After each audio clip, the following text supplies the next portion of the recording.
Hey, Baylon, it's Trevor Gross from CUTigers.com. Obviously, it was a tough loss for y'all to swallow at Notre Dame. How do you reconcile wanting to just put that behind you and kind of flush that game and move on versus doing self scouting and figuring out what went wrong and wanting to improve? Biggest thing is we say it every week is it's the biggest game of the year because it's the next one, and we truly believe that. And we after that game we'll learn from our mistakes, what we did wrong, what we can do better, and just improve on the fundamentals.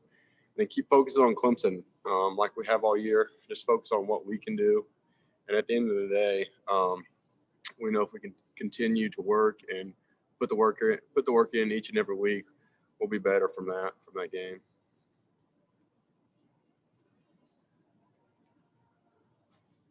What were some of the things that stood out to you on film that you think that that y'all will need to correct? A bunch of third down conversions that they made. Ian Brook made some great plays, extending some plays, and being able to contain him from making some of those plays that led to field goals, which would be the difference in the game. And then some of just being better situationally, fitting the run a little bit better, being a little bit smarter, recognizing some things when it comes to formations and situations throughout the game, just the game within the game that we can be a little bit better on. And then the back end, just being a little bit sounder and fundamentally better. You mentioned Ian Book and his ability to scramble and extend plays. Jordan Travis, Florida State's quarterback, seems to be even maybe more athletic and an even better runner. Of course, he doesn't have the same experience level that Ian Book has. But what kind of a challenge is it going to be facing another exceptionally mobile quarterback? Same thing. Jordan Travis is a great player. He fits their system. He fits their system well, and they're doing a great job with them. With him, especially in their offensive game, they do some great things, and we've definitely seen it on tape last week and this week. And his ability to move and run, he's very explosive. I mean, he can make a play from nothing and then turn it into a touchdown, and like that. So, looking forward to the challenge that he brings to the table. We're excited. We know it's another big like athlete back there that can really make those unique plays and preparing for them the best we can this week. Baylon, Larry Williams with TigerIllustrated.com here. In your mind, where is Skalski's absence sort of felt the most? When he's not out there doing all the things he does. I would say definitely just during practice, week in and week out, like the things that he brings to the table. His knowledge, his experience on the practice field is different. I mean, he's obviously a great player, physical player, and even on the game field, recognizing things and helping younger guys, and just his leadership overall. He's a great player. He's the leader of this defense, and just week in and his ability to come in and recognize things and help guys. Even he's out, he's still leading when he's not. I mean, he's here, but he's leading when he's out and not practicing. So he's doing a great job, and we're looking forward to having him back soon.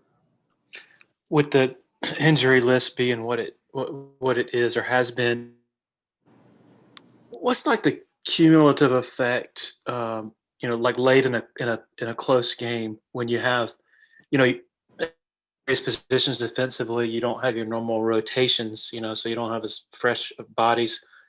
Is the cumulative effect of that just sort of more mistakes, I guess, that wouldn't be made, I guess, if there, more of a rotation going in a sort of a more healthier time? We haven't had the exact same starting group of defensive backs, I think, all year, maybe one or two games. So it comes for a chemistry thing, I think, just looking back there and seeing the guys that are normally back there, and then another game there's different people back there. I mean, they're all prepared and they all do the great job, but just continue to get better, and each guy really focusing on doing their job, not focusing on the bigger picture, just doing their job and not trying to do too much. So I think chemistry and cohesiveness is a big part of it. Just having the guys back there. The Notre Dame game, seeing guys go back. I mean, the guys that stepped in did a great job, and they'll learn from the mistakes, like I said earlier, and being able to recognize some of the things that they did wrong in formations, and they'll be better. And they're still young, and will continue to grow and get better each and every week. Baylon, it's Trevor again. You're talking about the absence of Skowski. I was actually going to ask you. You seem like the two of you are birds of the same feather. Do you miss just having him out there next to you at practice day in, day out? Yeah, like I said, he brings a focused intensity that's unmatched. He's a great leader. Him being out there to recognize things and call it out is very special. Makes him the player that he is. And then Jake's doing a great job too. I don't put that apart. Jake goes out there and does his job and communicates and leads the defense as well. But yeah, Skowski definitely makes a difference. He's a great player, and here in a couple of weeks he'll be back, and I think we're continuing to get better and healthier, and it'll make a difference.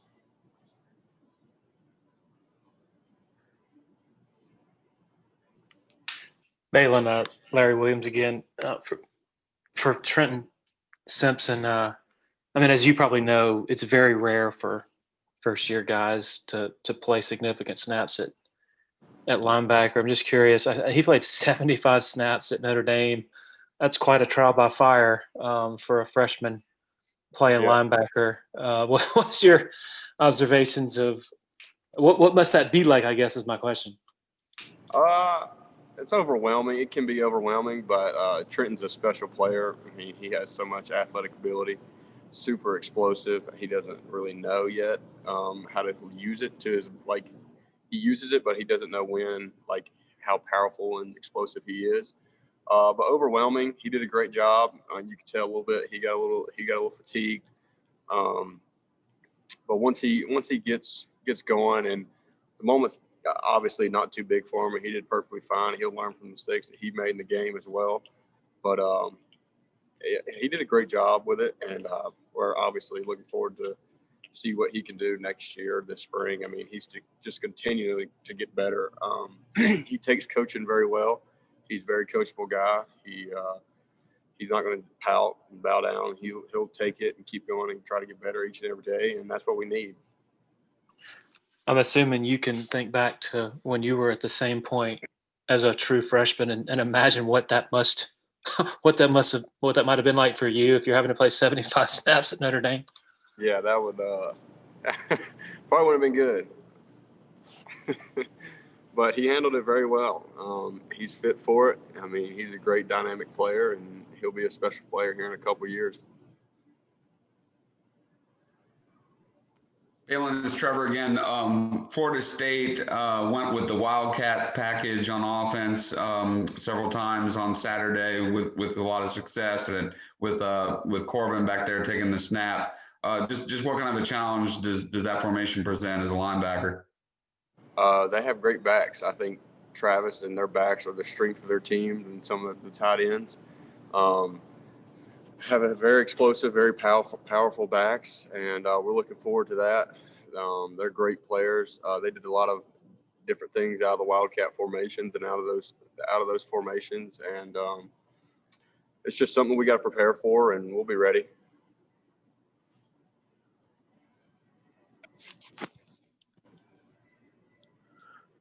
Are there any more questions for Baylon? Yeah, one more for Larry Williams again.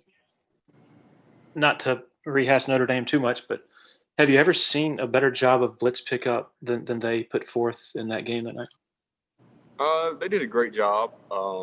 Obviously, they're a very cohesive group. They're older guys, and they've been together for a while.